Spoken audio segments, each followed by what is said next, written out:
Do you like old cartoons? If your first reaction is to talk about Gummy Bears or DuckTales, you're about 70 years off the mark. I'm talking before television, before colour, back when just moving images on a screen was novel enough to draw a crowd. You've felt this. You know this. There's something different about those old cartoons. A sense of depth, a sense of real momentum and weight. It felt strange, didn't it? Beyond the dated references and comedy. The official story is lithograph backgrounds, shadow boxes, and a bunch of other film geek horse shit that 90% of people believe because they don't understand, and the other 10% don't care about because we are long past any of those techniques being useful. But ask yourself this. Why did animation turn to shit sometime in the 50s? How does it make sense that we went from Popeye to Clutch Cargo, from images you could feel the depth of to flat, static, almost puppet-like cartoons? I'm Ethan Benson. I've proudly served in 2 world wars and begrudgingly stomped through a few more scuffles before my retirement from Uncle Sam's family business. I'm probably a contender for the oldest man alive. You'll never see me on the second to last page of a newspaper though. Once I got away from the service, I did everything I could to live a life as small and out of the way as possible. I came to the conclusion last year that being able to get my own mail and wipe my own arse doesn't mean I still have a couple of decades left. This old war machine is falling apart. But before I do, I want to share some things with you. At this point, I have nothing to lose. Most people will think I'm just a crazy old bastard, and the rest, well, what are the G-men gonna do if they catch wind? Kill me? If they manage to find enough functioning nerves to torture, they've done a better job than my last 2 doctors, so good on them.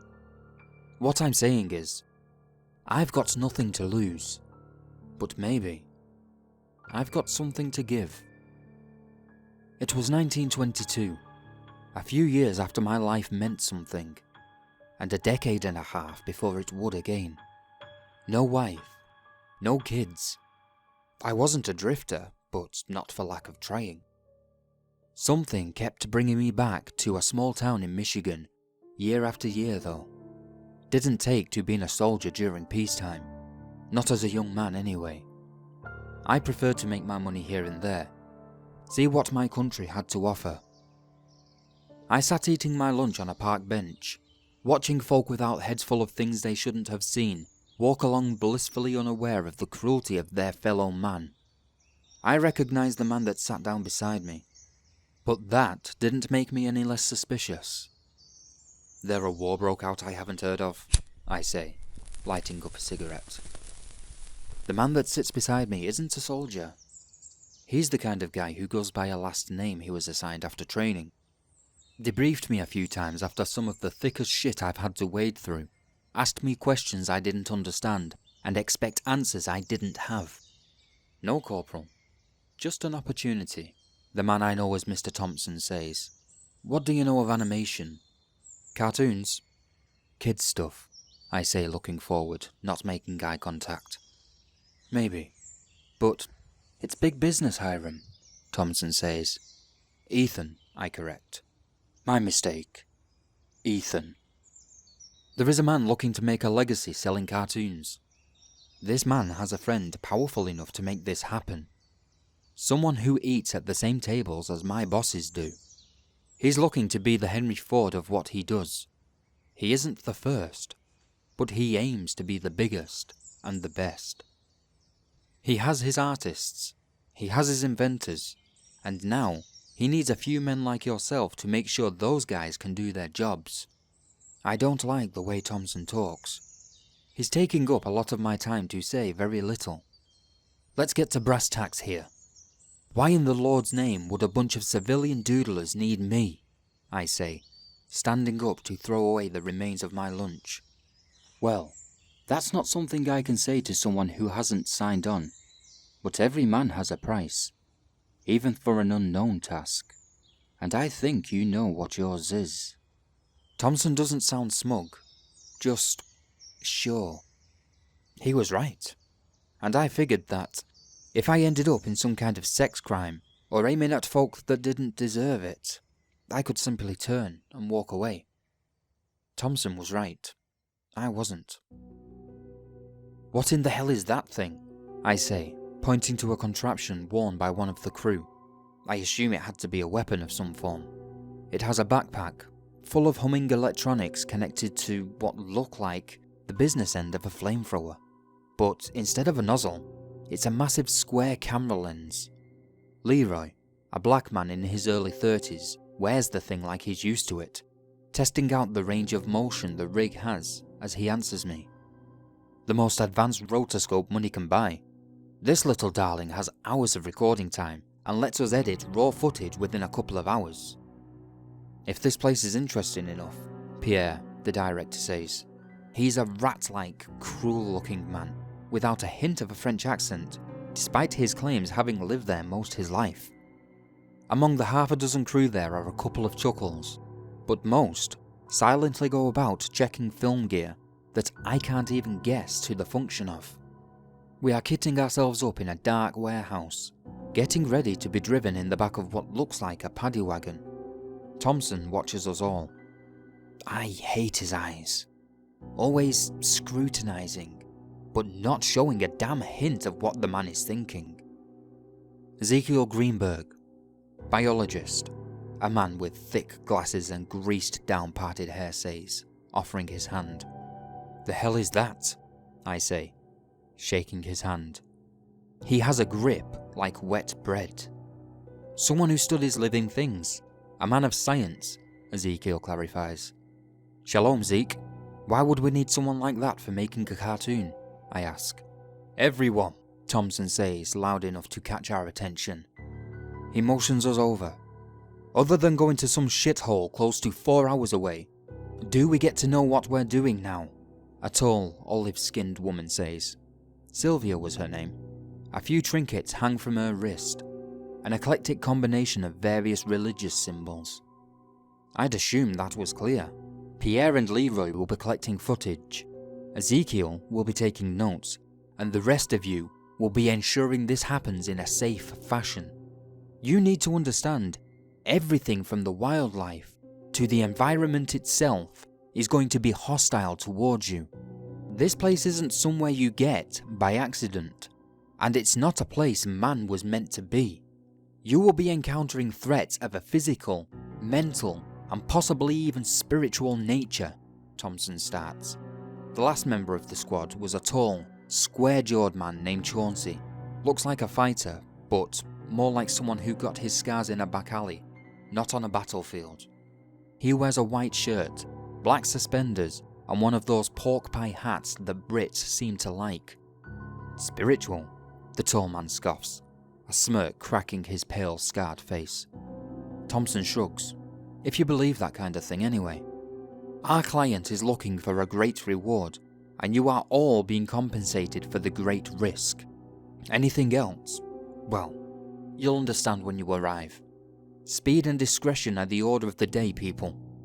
We barely fit ourselves into the cramped van, and after what I put at somewhere around 6 hours of ass-destroying potholes and rough terrain, we arrive. We exit the paddy wagon and enter what seems to be a large cave. It's dim, but not dark. About half a click ahead of us is daylight. Thompson had me running light. Some kind of Dane submachine gun, a Thompson pistol, and a couple of smoke grenades. Chauncey now wears a cargo vest, hiking boots, and sports nothing more warlike than a large curve-handled knife. As we approach the exit of the cave, my mind conjured up all kinds of things, some mundane, some paranormal, all horrifying. But what I saw when we left the safety of the damp rock made all those look like pleasant daydreams. The reek hit me first, a low, deep smell of industrial waste and rot. Chemical tang and fetid miasma trying to outdo each other for the title of the world's most offensive odour. Then My brain struggled to make sense of the sheer amount of motion I was seeing. I'm going to call where we found ourselves a forest. But god damn, that's only because there is no other word I can think of that would fit the bill. Like calling a porcupine a thumbtack, really. All around us were tall, whip-like, dirty, grey, not quite wooden things. Each bound and swayed as if it was dancing to the beat of some song we couldn't hear. It seemed impossible. The sheer weight of things should be tearing apart the hard-packed, red-tinted soil. Ezekiel, despite looking like a Poindexter, runs fearlessly over to one of the trees. He scratches it with a small pocket knife and pushes it with his hand. It's rock solid, he says, having to duck to avoid an especially low sway. That's great, Zeke, but get the hell away from it, I say, doing my best drill sergeant impression. He actually takes a couple of seconds to mull it over before going back with the group. Leroy, get about 15 minutes of this for B-roll, Pierre demands. Leroy sighs, and the machine he's lugging about starts to hum as he aims it around us. Chansey pulls out a map. I see a mountain, a body of water and a forest. We have about a 2-kilometer hike before we get to the river. I suggest making as little noise as possible as we do so, the scarred man says, glowering at Pierre. You been here before? I ask. I've been to every jungle on Earth, this being the only exception. Wiggly trees or not, it's no more dangerous than any of them, Chauncey answers. The forest is full of things. If I described them all, we'd be here all night. But each and every one of them seems like an attempt or a mockery at something natural. Fleshy rocks that seem to be grinning or scowling at the right angle. 4-legged deer-like things with massive human eyes and bobbing tiny heads. Or even small flittering insects that seem to whisper as they buzz by. This place feels weird, menacing, and in a way I can't describe, purpose-built. My heart pounds as I grip the SMG. I don't like the look of the wildlife. Beyond the obvious, they seem smart. There's a hint of understanding behind every twisted, manic creature's eyes. I notice Sylvia taking something from a small brass container and dropping it on the ground every so often. Breadcrumbs. I think the big guy's here to find our way back, I say, trying to start a conversation to keep my mind off this nightmare. The ashes of a holy man, she says. Roma, I'm guessing, I say, trying to place her accent. Gypsy, I'm proud of it, she says, spitting on the ground. That's for the Roma. I chuckle. Think that stuff's going to keep us safe? I ask, as something in the tree line catches my eye. Let's hope we don't have to find out. I like her answer, but not the implication. I start to wonder why I'm feeling seasick, but Leroy brings up the topic first. There's no horizon, he says fearfully. And the man isn't wrong. As the forest begins to thin, there's no end in sight, no curve at which you just can't see. I can make out hundreds of structures, water and islands for what must be hundreds of kilometers away. Ezekiel seems enraptured. This place, it can't exist, he says, taking notes as we walk. This is just an impossibility.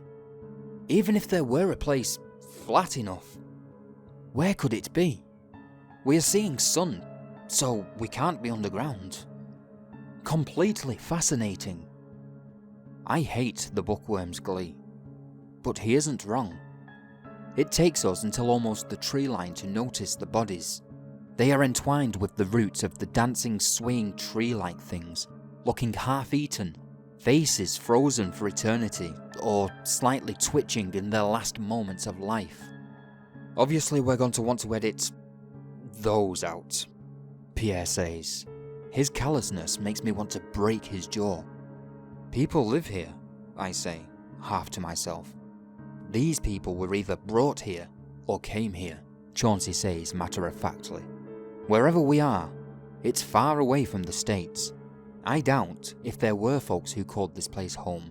They'd be wearing dungarees and skirts we've all seen at Woolworths. My head is on a swivel as we hit the tree line, finally getting a clear view of the massive body of murky green water and the floating carnival of horror it held. The ships had no sense of conformality, each a unique, impossible barge of rotten wood, rusted steel on what appeared to be worked human remains. We could have chose any number from the hundreds floating by. Each was its own impossibly buoyant war crime. But Pierre pointed out one that bore a slight resemblance to an old-fashioned steamboat, if you squint real hard. Horsetooth pipes belched out thick, almost inky smoke from its roof.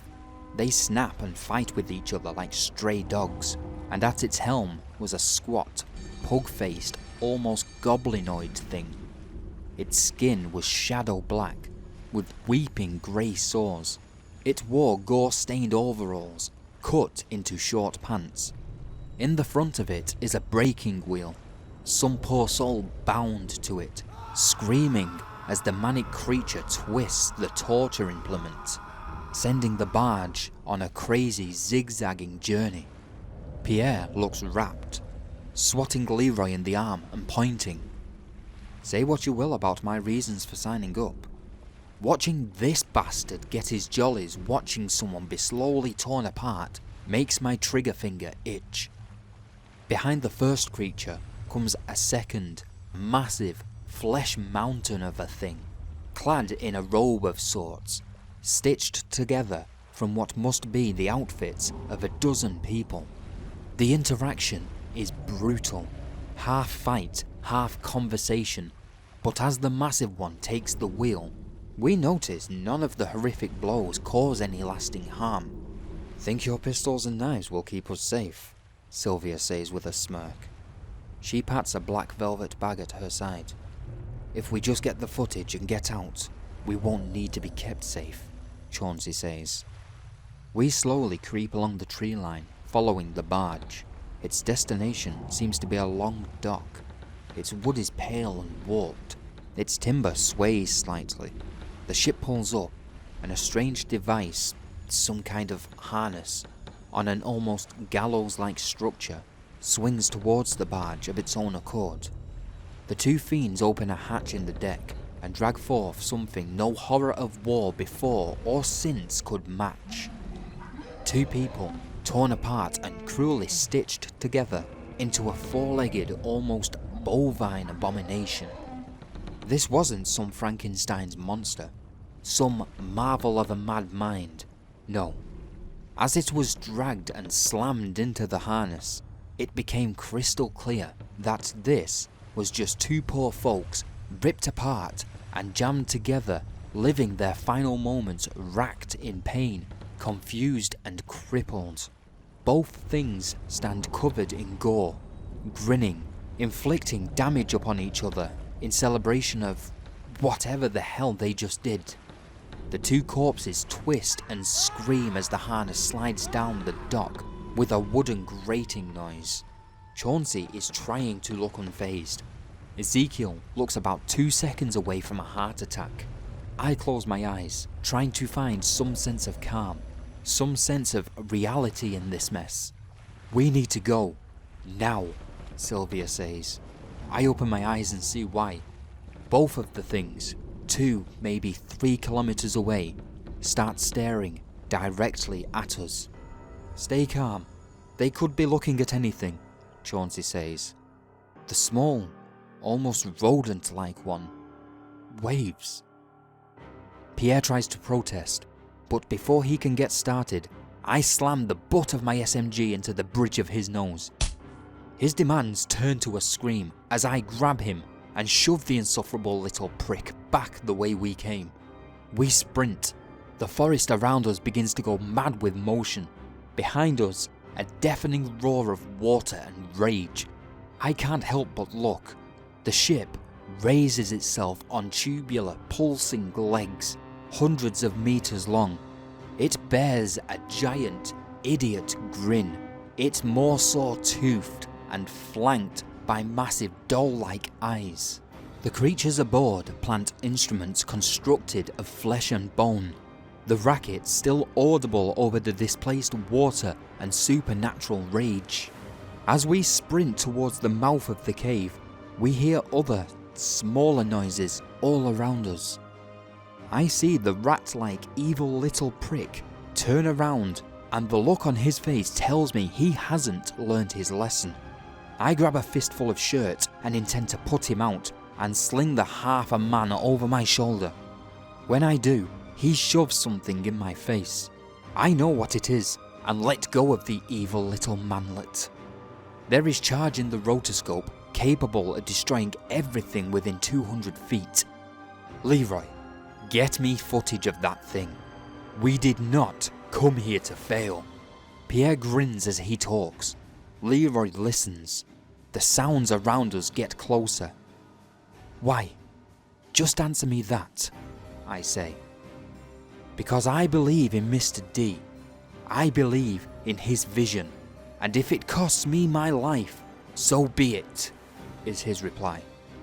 The little prick looks like a cult member. Chauncey takes off his vest, drawing a massive cookery. Sylvia begins to take items out of her bag and begins to recite something in a language I've never heard. A dozen or so things come out of the forest, no bigger than a dog, almost perfect clones of the small rodent-like thing on the ship. They are dressed in motley, each seeming to be a different profession. One looks like a doctor, another a dock worker, a third might be a waiter or usher. They swarm the massive man, but in an instant, I can tell the guy is used to dealing with dangerous creatures. He moves and stabs with his knife, never getting too close. After a few seconds, we see the small creatures are nowhere near as resilient as the one on the barge. I try to get an angle for a shot, but I don't feel confident I can do it without hitting Chauncey. But he doesn't seem to need help. Tiny, onyx, pock-filled limbs fly. Screaming, goblin-like creatures hit the dirt. Sylvia's chant reaches a crescendo. I feel pressure. Objects she's placed around her begin to rattle. The ship is close now, maybe half a kilometre away, and closing fast. Faster than Chauncey's dodge. The big man stumbles, a piece missing from the back of his thigh. Before he can regain his stance, 2, then 3 of the things are on him. They make short work of him once he hits the ground. The man is gutted like a trout in seconds.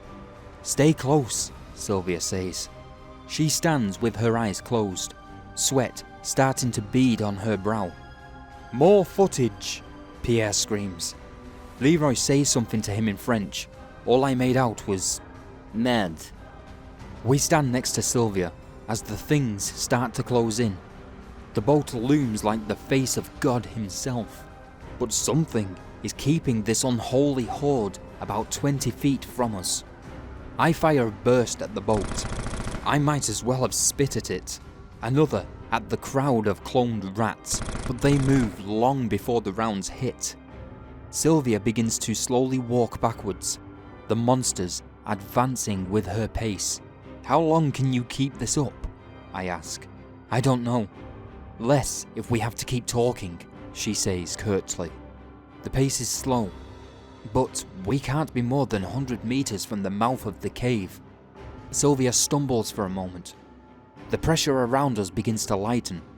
She sweeps one arm out, trying to regain balance. I saw nothing but a blur. Then, in an instant, Sylvia's arm was pierced by the tip of one of the tree-like thing's branches. She's dragged into the air, screaming, blood from her arm falling like rain. I try shooting the branch. Sparks, noise, and nothing more. The horde takes its time, closing in like nightfall. I change magazines.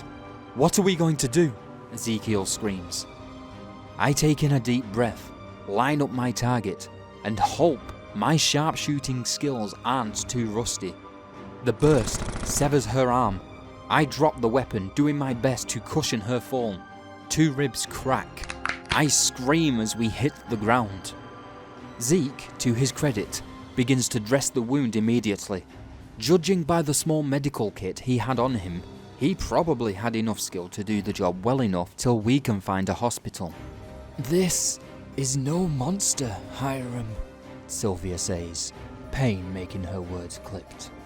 So, we're fucked, I say, assuming the obvious. I have no ward or command that will sway them. They may accept a sacrifice, she says. I hesitate. Some people need killing. That's not what bothers me. But looking at these things, these impossible, powerful things, I understand what I'm doing. I'm not just killing a man. I'm making a sacrifice to things that are either demons or close enough to it, it doesn't matter. But if I don't... Pierre, I'm going to make you an offer. We duke it out. Whichever one of us is left standing gets to walk away, I say, standing. I'll end us all before I let you lay a hand on me, the smug little shit says, brandishing his detonator. My knife isn't as big as Chauncey's, but it's sharp and small enough to conceal up a sleeve. The detonator falls as the blade severs the tendons in Pierre's wrist. He tries to come at me. I let him, for a few seconds. I take his blows, my lip splits, a cracked rib pulses with pain. Then, I aim my pistol downwards. It turns his kneecap into a dripping rose of bone and flesh. I turn to face the horde. The barge itself lowers its body, staring at us from 2 feet away. Rank seawater breath hits us like a mortar. As I talk, Sylvia repeats what I say in the same landless language. He's yours. I, Hiram Benson, give you this man. In exchange, we leave, I say, trying to make eye contact with the demonic construct. I felt something then, like a bloom of sadness deep inside of my brain, a cold, dim spot that never really went away. Turn around, slowly, Sylvia says, putting one arm around my shoulders. We make it back to the cave, and to that same warehouse, leaving parts of our bodies, and likely souls behind. You looking for a happy ending? Well, we all got paid. And for what it's worth, Sylvia made it through real surgery. But the thing is, that ain't the end. No. Here is where you need to worry.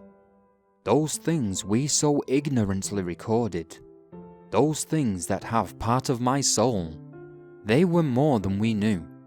Their danger wasn't limited to claws and teeth. See, some of them, they can live in images. A piece of themselves stays in every copy. And kids, there are a lot of copies. Mr. D and others sent plenty of teens just like mine into those places, layered a happy face over the frantic evil, and put them in homes, theatres and schools across the world. In fact, I'd bet a lot of you have one or two sitting around right now, a DVD bought in a bargain bin, maybe a video you watched on YouTube. You felt it. You've seen it. Now you understand it. My advice, just let these things die. Let these macabre melodies get lost in time. Don't go searching old cartoons to see if you can catch a glimpse, an untouched frame of pure evil. Now, I've never been one to turn down a paycheck, but if you folks need more lessons from an old man who might not see summer, let me know down in the comments. Otherwise, I hope you are the first generation to actually listen to your elders.